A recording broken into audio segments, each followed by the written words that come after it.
Hello guys, vanga sayiri sai Sunday yenyu regai tati regai tingoita catch up kune ma message osati nawo. Pana mukoma vakanditumira nyaya yekuromba kwamai vavo. Mai vavo vakashaya zviri mysterious ivo vakadzingwa vakazoenda kuZambia. Vakanditumira part 1 story iyo ndakangoimirira kuti ndokumbura kuti mutumire part 2 chero mukaita audio it's fine. Kuti ndizogona kuiposta ndakaimirira nyaya iyo please nditoza kuti vanhu vari pano pachiona vanoda kuzoinzwa zvakare. Regai tipinde munyaya yedu yanasma. Regai tangire nyaya yekutanga. Ndakarombera private school tete nedare rose kwaZowai ndinoreurura kuromba kuti ndivhure private college. Tete ndaive mudzidzisi pane chimwe chikoro chehurumende kwemakore akati kuti pakatanga kuoma zvinhu paya muZimbabwe ndakapindawo nepfungwa dzekuvhura private college. Tete ndakatanga ndichiita malessons pamba ndaitawo nemastudents anoverengeka. Kamari kacho kaitondibetserawo zvakawanda. Tete ndakazodecida kuti ndinorenta pane imwe hall yechechi ndotsvakawo vamwe varairidzi vondibetsera pabasa randainge ndatanga. Ndakambochovha nevana vandainge ndinavo hoping kuti vachawanda. Asi vanorangarira nguva iyi vacharangarira kuti ndiyo nguva yakatanga kuwanda ma-private school nema-colleges zvekuti competition was stiff. Apa ndipo pandakamboda kuomera ndichiita principal, director, zvese nateacher. Houye chechi yandaishandisa as a school yaida kubhadharwa varairidzi vaidawo kubhadharwa. Zvinhu zvacho zvainge zvoda kusunga zvokuti ndakaona kuti ndainge ndakasika kumedza kutsenga kuchada. Ndainge ndakasira kusiya basa rangu mugovernment asika zvokuramba ndichachemera mukaka wainge wadeuka zvainge zvisingashandi. Saka ndakafunga kunotsvaka tsotso dzangu kuti ndive neadvantage over vamwe.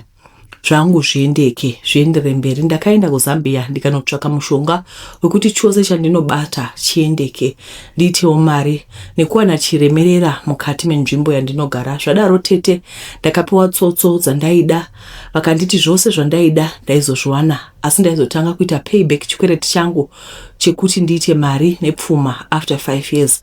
Muripo wacho wainge uri ropa. Ndakatenderana nazvo ndikati we cross the bridge when we get there.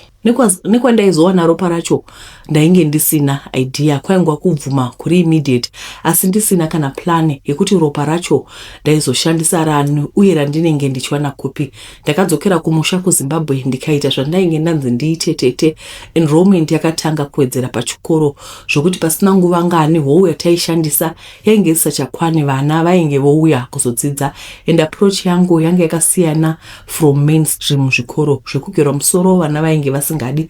Saka takati vana varukwe misoro, even vaya vanhu vakuru vainge vambosiya chikoro panzira okufoira taivabvuma pachikoro kuti vauye vadzokore zvavo. Ndakaita mari ndikadecida kutenga ground rechikoro nekuti the future was so bright zvekuti ndakaona kuti kuramba ndorenta was not going to be sustainable. Ndakaapply kuministry ndikawana accreditation. Pasina nguva ndakatovaka paya. Ndakabva ndatsvaka the best of the best teachers muZimbabwe. Vanozikana kuti teacher ningi pa maths imboma, teacher ningi pa English vanokwatura. Combination e good teachers plus tsotso dzandainge ndabata hambiri yakaenda mberi. Tikaita mari Tete to the point yekuti ndakatenga mastand akawanda muma different provinces muno munyika yedu yeZimbabwe. Ndakatengawo mabhazi ezvikoro sekuti imwe neimwe center ine bhazi rayo. Kana ari ma-award of excellence nema trophies ameno kuti ndakawina mangani. Pamusoro apo Tete ndambotaura ndikati ndainge ndamaster chigame chacho tsotso plus excellent teachers to good management equals to a winning team. Ndainzwa kuti zvakanaka kuva pano ini semunhu akasiya basa handichatopindi muklasi ndichidzidzisa. Ndainge ndaita mari ndikatohaya maticha anoita basa iroro. Chero rekuva principal ndakabva ndasiya. Ndava nema-principals anorana zvikoro izvi. Changu kungova director nepamwe panoda decision yangu, but otherwise day to day runnings ndine vanhu vangu. Makore 5 akapfuura zvecontract yangu nen'anga ndainge ndatozvikangama ini Tete. Ndaifunga kuti yange yafa yakaloda yakajiwa nestate nokuti handina kuzombodzokera kubva zvandainge ndapiwa tsotso dzangu. Rimwe zuva nditori mubar enjoying my fine whiskey Tete ndakaona tukomana tosvika twainge twatumwa nen'anga kuti yange yava payback time neupfumi hwandainge ndapiwa. Ndakatoita chipatapata chekuti ndigadzire kufamba nekuti I was not prepared to lose luxury yandainge ndorarama.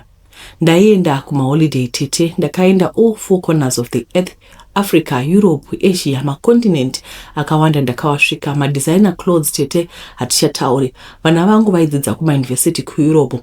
Kusara kwelast born yangu yaiva form 3 ndainge ndaisa in one of my colleges just to instill confidence kustaff and malearners kuti despite mari yandainge ndinayo, I'd trust in my schools.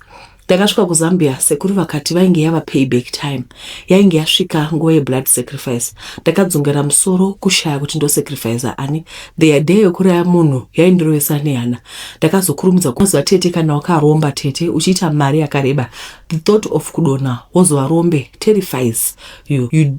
So you do anything possible to keep up appearance tete, uye nekuti urambe uine mari. Kwekuwana ropa ndaitova tete. All was well until sekuru vati kwava kudiwa ropa remumba. Ndakadedera tete, ndofunga kuti zvino ndodii. Vana vangu vaiva mhiri kwemakungwa. Pamba ndaingova nerugoto rwangu, the apple of my eye. Asika ndakazoona kuti kusacrifice my beloved daughter zvaisabuda. Ndaigara nemwana womunin'ina wangu. Tete munongozwa kuti kana munhu akaita mwari, ishamwari yemunhu wese. Chero pamba panogara pakati shaku kuzara nevaenzi.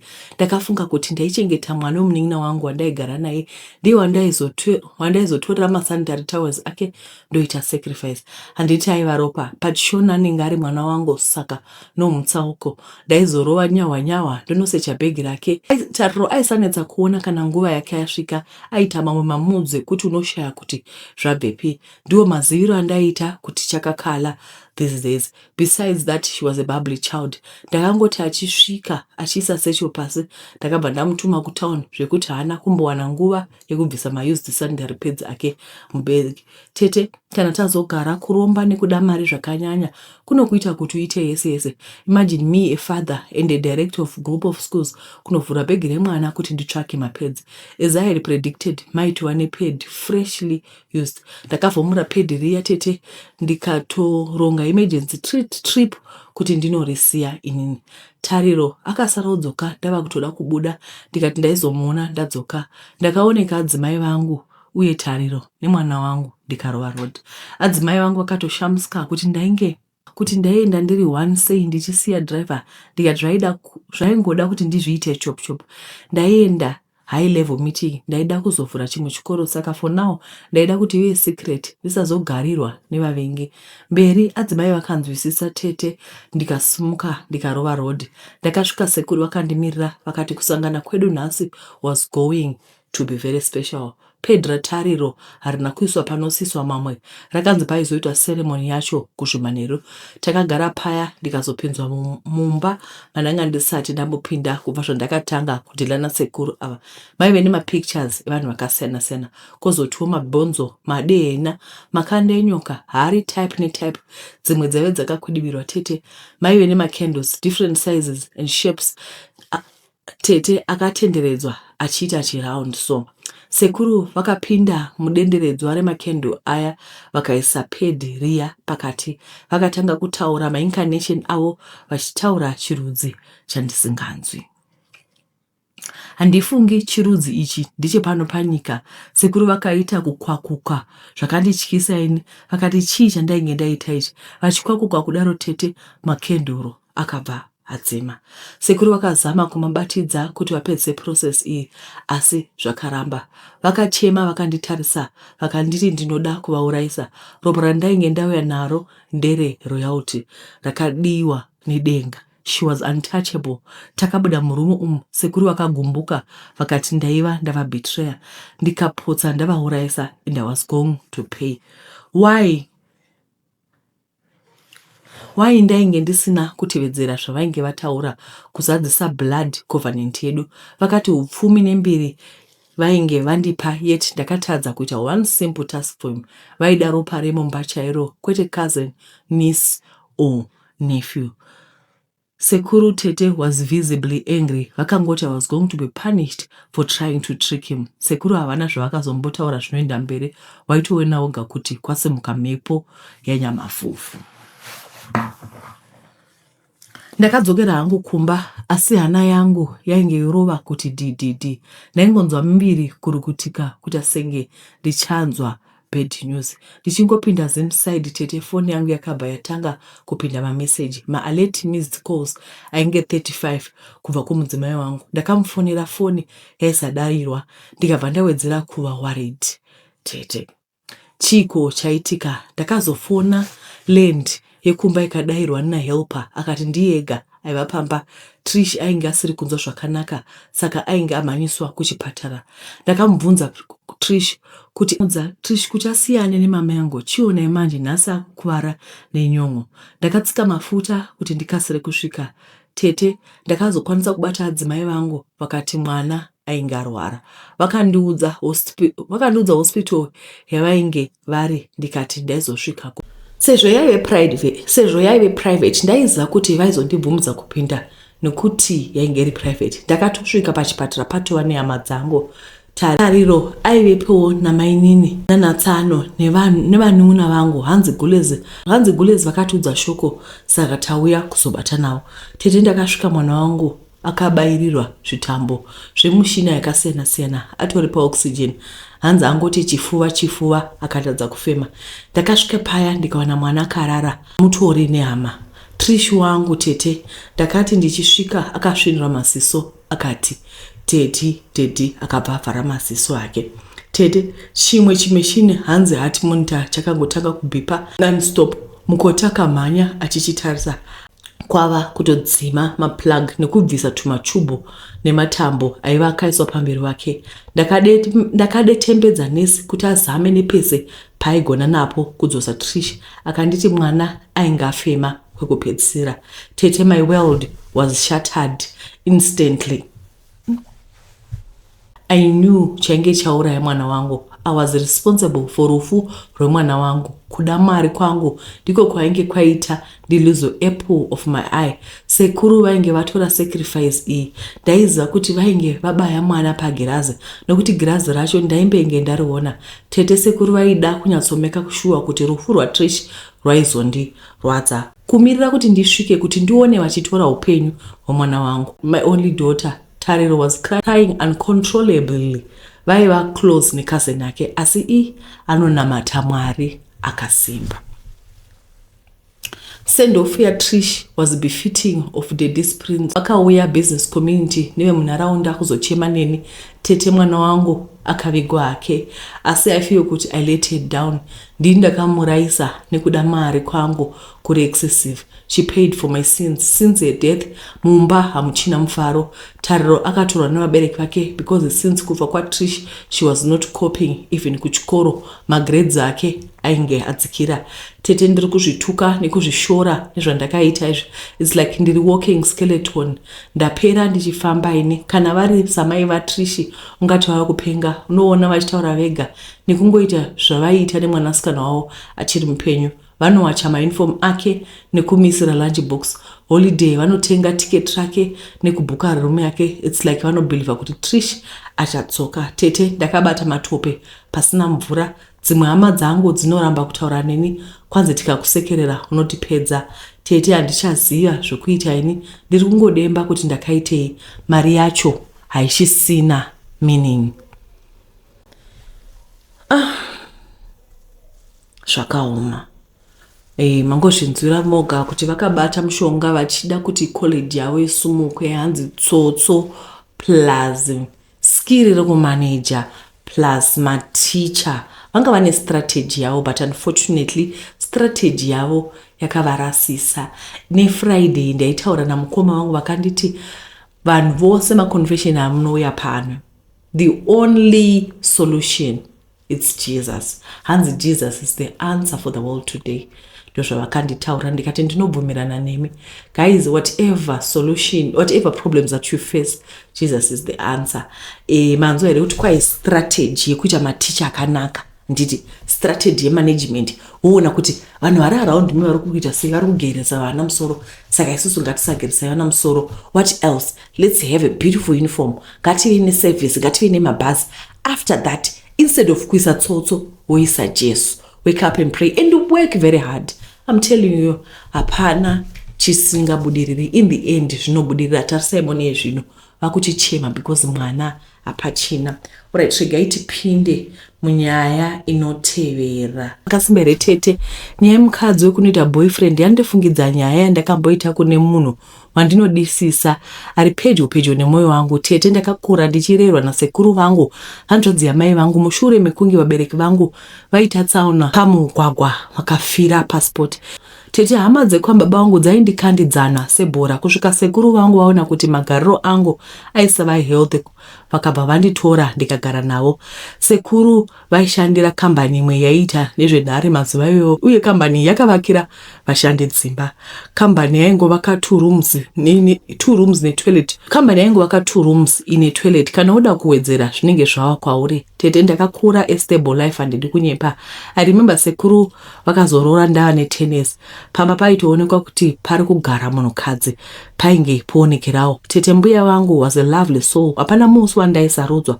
Sekuru vakagara vaudza mbuya kuti iyi ndiyo firstborn yangu, anogona ari muzukuru asi ndiye mwana wandakatanga kupiwa kuti ndichengete. Sekuru nambuya vakagara zvavo zvakanaka, vakabatsirwa mwanakomana wavo anonzi Tatenda, vakazobatsirwa nemapatya Tawanda naTanaka.